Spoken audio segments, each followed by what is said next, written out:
Fala, querido! Iniciamos a nossa série falando a respeito da origem do território de Israel há cerca de 4.000 anos atrás e também dos confrontos e dispersões que sempre marcaram a história do povo judeu. Abordamos também o conflito territorial mais recente ou os conflitos territoriais mais recentes entre israelenses e palestinos e de como há décadas esta longa batalha tem mantido os olhos do mundo voltados para aquela pequena região do Oriente Médio. E se você não acompanhou os nossos 3 primeiros episódios, é só clicar aqui no card e os links também estarão disponíveis na descrição. Hoje, no último episódio dessa série, vamos falar a respeito da sensibilidade simbólica de Jerusalém e também do seu teor sagrado para as 3 maiores religiões monoteístas e abraâmicas do mundo. Eu sou Rafael Querido e você está no FQ Curiosidades. Conflito entre Israel e o grupo terrorista Hamas. Aumenta a violência nos confrontos entre israelenses e Segundo a história de Israel, no ano 1000 a.C., o aclamado rei Davi conquistou a cidade de Jerusalém, antiga Jebus, que na época era sitiada por uma tribo cananeia chamada de Jebuseus. Davi mudou a sede e o governo de Jerusalém, que se tornou capital e centro religioso do seu reino. O rei Davi e os seus soldados foram atacar Jerusalém. Os jebuseus, que eram os moradores da cidade, pensaram que ele não seria capaz de conquistá-la e por isso disseram: "Você nunca entrará aqui. Para fazer você ficar do lado de fora, bastam os cegos e os aleijados."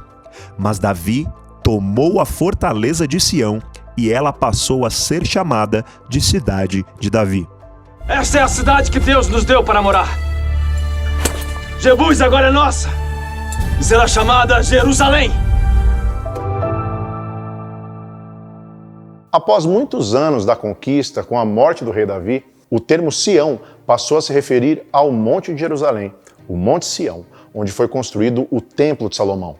Mais tarde, Sião passou a se referir ao próprio templo e aos terrenos do templo. E depois disso, Sião foi usado para simbolizar toda Jerusalém e a Terra Prometida. Anos após a destruição do Templo de Salomão pelos babilônicos, Ciro o Grande liberta o povo judeu e cerca de 50.000 homens voltam para Judá, liderados por Zorobabel, descendente de Davi, e iniciam a construção do segundo templo, que ficou conhecido historicamente como Templo de Zorobabel, no mesmo Monte Sião, onde Salomão havia edificado a primeira construção de Jerusalém. Além de seus templos, a cidade também era tida como sagrada para os judeus e cristãos, por diversos outros aspectos e profecias. Entre elas, um dos mais fortes foi a aparição do Senhor a Abraão no Monte Moriá, que é o mesmo monte que ficou conhecido como o Monte Sião. Então disse Deus: "Tome o seu filho, seu único filho, Isaque, a quem você ama, e vá para a região de Moriá. Sacrifique-o ali como holocausto num dos montes que eu lhe indicarei." Abraão deu àquele lugar o nome de "O Senhor proverá". Por isso, até hoje se diz: "No monte do Senhor se proverá". Outro forte argumento de muitas linhas de estudos judaicos também apontam Jerusalém como berço da civilização, lugar onde Deus teria plantado o jardim no Éden. O Éden também foi vinculado com Jerusalém pela profecia de Ezequiel. Veja: "Você estava no Éden, o jardim de Deus. Você estava no santo monte de Deus. E na multiplicação do teu comércio, encheram o teu interior de violência, e pecaste. Por isso te lancei, profanado do monte de Deus." O histórico livro apócrifo de Enoque também relata algo semelhante à passagem de Ezequiel.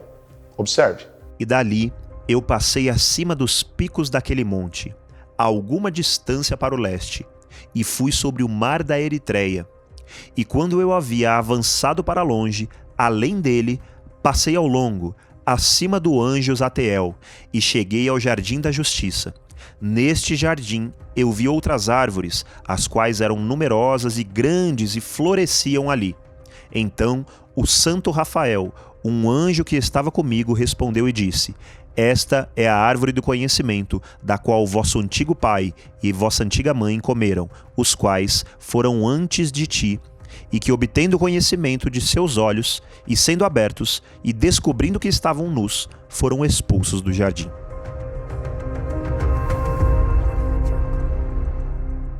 A cidade de Jerusalém desde sempre foi o alvo preferido dos inimigos de Israel e foi atacada mais de 50 vezes ao longo dos séculos. E justamente pelo peso histórico, simbólico e sagrado para o povo judeu, desde a sua fundação, diversos povos já tentaram conquistá-la ou devastá-la, como foi o caso dos assírios, babilônicos, romanos, persas, árabes e até outros.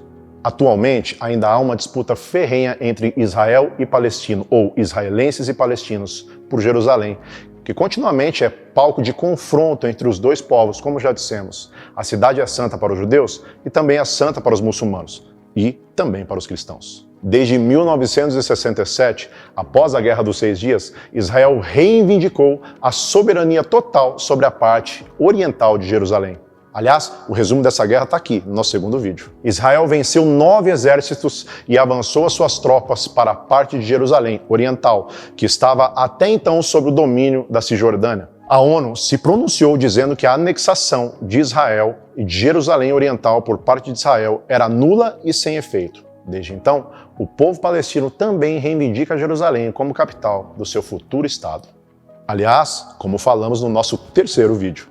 Hoje, os palestinos vivem em 2 territórios dentro de Israel, 2 regiões sem fronteiras entre si, a Cisjordânia e a faixa de Gaza. E ambas as regiões, tanto a Cisjordânia, que está em parte sob o domínio da ANP, quanto Gaza, que desde 2007 sob o domínio terrorista do Hamas, reivindicam parte de Jerusalém para o estabelecimento da sua capital. Com isso, grande parte dos países membros da ONU, que têm acordos de comércio com os árabes, do petróleo, por exemplo, interferem e se posicionam a favor dos palestinos, defendendo que a situação de Jerusalém tem que ser resolvida por meio de uma partilha da cidade. É por esse motivo que a maioria absoluta das nações que instalam as suas embaixadas em Israel abrem seus postos diplomáticos em Tel Aviv, pois ter uma embaixada em Jerusalém é o mesmo que reconhecer e afirmar que a cidade santa, em sua totalidade, pertence a Israel. E isso pode até desencadear uma série de tumultos comerciais e até conflitos na própria cidade. Já do lado palestino, a cidade de Ramallah funciona como capital administrativa do território da Cisjordânia e também de Gaza. Hoje, Jerusalém está dividida e os dois povos reafirmam a relevância total do território e o direito da sua reivindicação.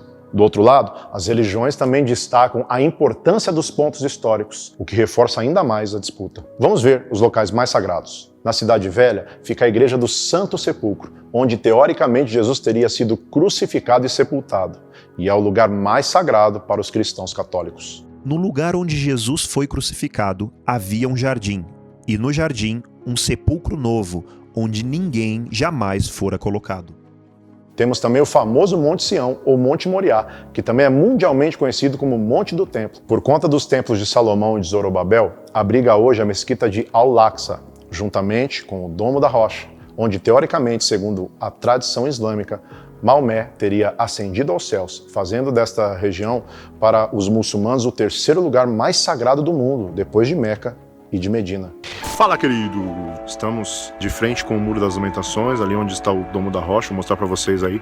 Os muçulmanos contam que Maomé veio num cavalo alado e sentou, o cavalo estacionou as patas sobre o Muro das Lamentações, e eles dizem que Maomé colocou os pés ali, os pés ficaram cravados e ele ascendeu aos céus para receber os mandamentos do Islã. Já para os judeus, Jerusalém é a capital única e indivisível, que além de todo o contexto histórico que citamos desde o início da série, abriga também o Muro das Lamentações, que é a única parte visível do que restou do Segundo Templo, tornando aquela área do Monte do Templo a mais sagrada para o povo judeu desde o século X a.C. Até os dias de hoje, para a comunidade internacional, Jerusalém não tem um status definido, apesar do seu controle absoluto estar nas mãos dos israelenses. Desde 1947, a ONU propõe deixar a cidade santa nas mãos da comunidade internacional, ou seja, sobre o governo da própria ONU, o que também é uma afronta à nação de Israel. A Unesco não considera que o Muro das Lamentações é de Israel, mas Israel considera, e faz muito tempo que ele já não manda mais dinheiro para a Unesco por causa dessa decisão tomada.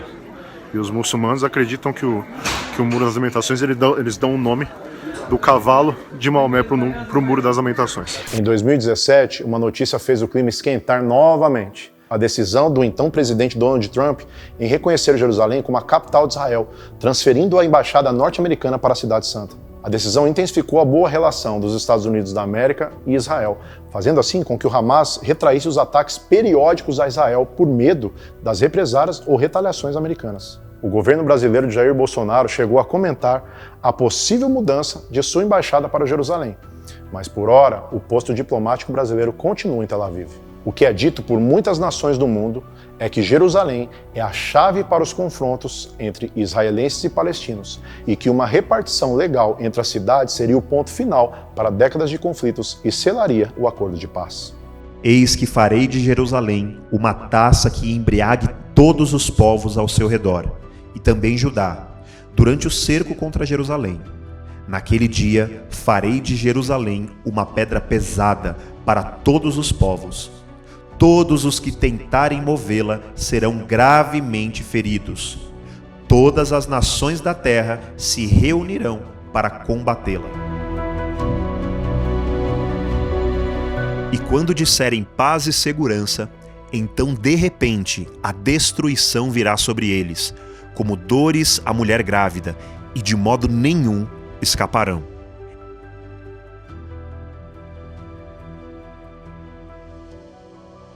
Jerusalém, inclusive, foi o ponto forte na recente proposta de paz, também apresentada por Trump, ao final de janeiro de 2020. E entre os pontos estavam a duplicação do espaço palestino na Cisjordânia, injeção de mais de 50 bilhões de dólares no Estado palestino e a geração de mais de 1 milhão de empregos em um ano.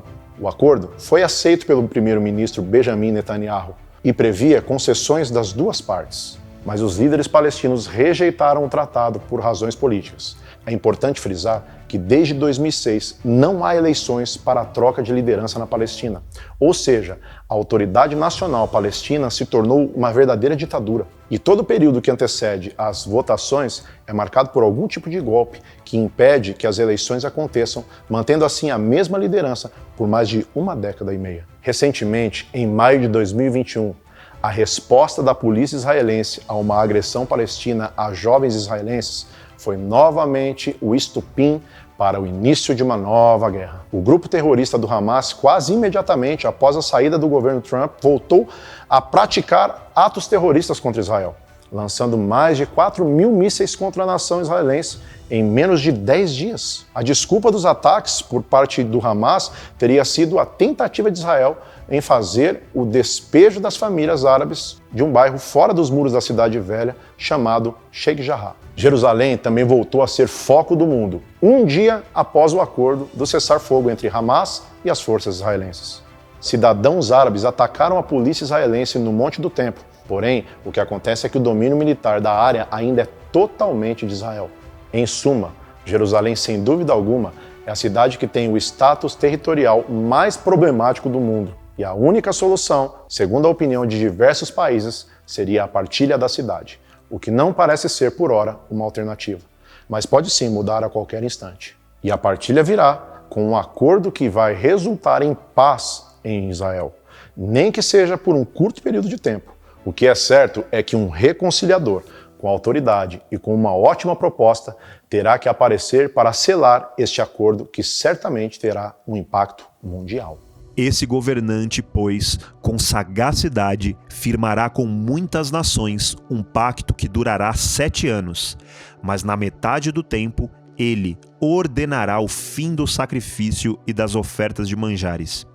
E em uma das principais alas do templo será colocado o sacrilégio terrível, a grande abominação, até a consumação, o fim que já está decretado para alcançar e exterminar o assolador.